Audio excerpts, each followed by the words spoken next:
from the Warriors side of things, Slater was kind of pointing out, well, if they can get Kuminga on a 4-year 130, 4-year 140, something between $30 and $35 million a season, then that might be worth it for them right now to get him on that contract, rather than obviously risking him developing to a level where it's like, okay, now we're going to have to pay upwards of $40 million, nearly $50 million for this guy, which is a lot of money. Particularly when talking about he's on the final year of his rookie deal, making $7.6 million or whatever this season.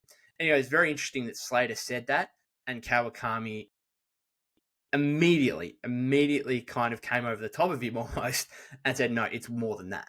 The asking price for Jonathan Kuminga is much more than that in terms of, and it basically sounded like, and I don't want to quote them directly or aggregate them directly, but essentially they made it sound like Kuminga's camp is probably asking for closer to that $40 million rather than $35 million right now, which makes it very interesting. And this is where I want to direct, this is a direct quote from Kawakami in the podcast episode.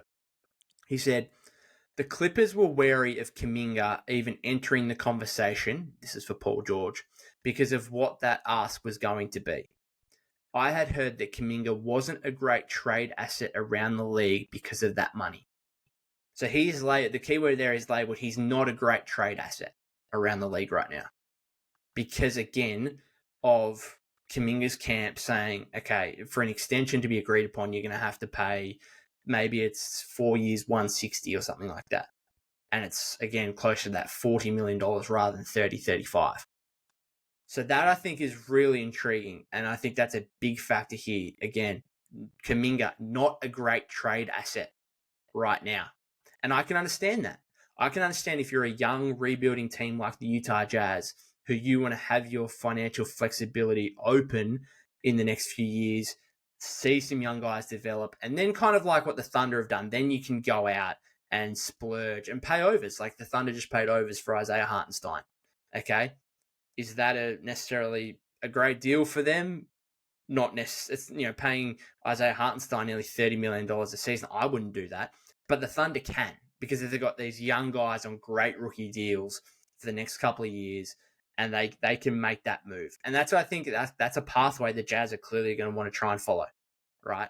But they need to get that high-end young talent first, which is exactly why we're having these marketing discussions, because as I've said at length, having marketing will help them win games, and they don't want to do that, which is just like exactly why they're hopefully, from a Warriors standpoint or potentially, looking to get rid of him, right?